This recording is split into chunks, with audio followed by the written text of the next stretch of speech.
Welcome back to Joe Stunner Boxing. How are you doing? I'm doing pretty good. I just watched the Katie Taylor-Amanda Serrano fight again, and I've seen it a few times now.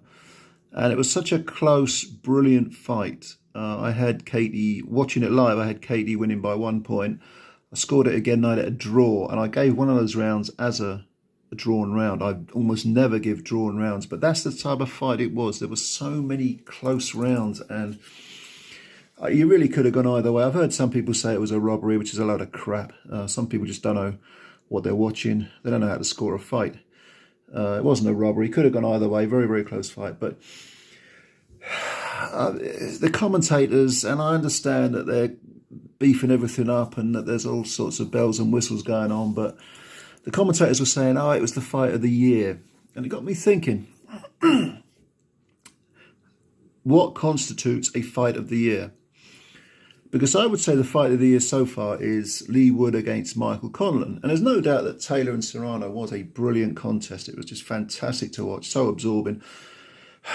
But is it fair to compare Taylor-Serrano to something like Lee Wood and Conlan? Because Conlan and Wood fought 12 rounds.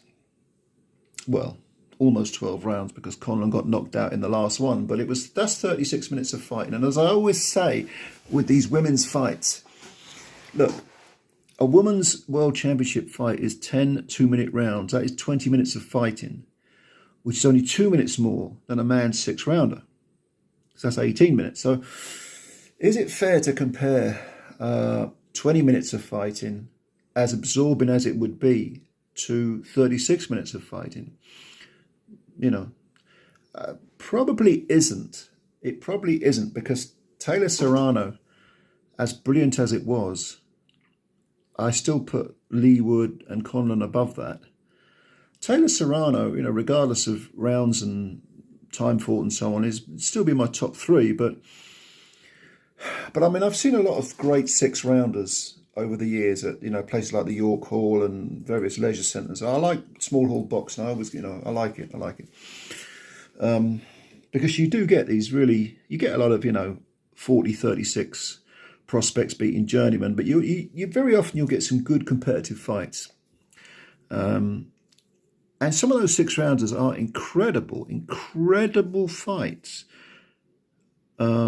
But is it right to compare them to? Is it right to compare 80 minutes of fighting to, say, a world title fight that's great? The best fight I've ever sat ringside for, was never even shown on TV, and that was a Southern Area super middleweight title fight between Leon McKenzie and Chelo Renda. I was at the York Hall for that, and I can't even begin to describe. You'd think I was making it up. You'd think I was exaggerating if I told you how great that fight was. But it was just an astonishing fight. I think Renda won on a 10th round knockout. Southern Area super middleweight title fight. Never been on TV. Don't know why. It's like a lost classic. A great fight that most people are never going to see. But in 40 whatever years it is of going to boxing, that is the best fight I've seen sitting ringside. But again, I'll ask the question, just to sort of put it out there. Would it be fair to compare a great super middleweight Southern Area title fight to, say, an established world title fight between two elite fighters? It's an interesting question, and it's not one I have a conclusive answer to. I just thought I'd put it out there just to sort of get you thinking. What constitutes a classic? What constitutes a fight of the year or a fight of the decade? I think my personal theory is that,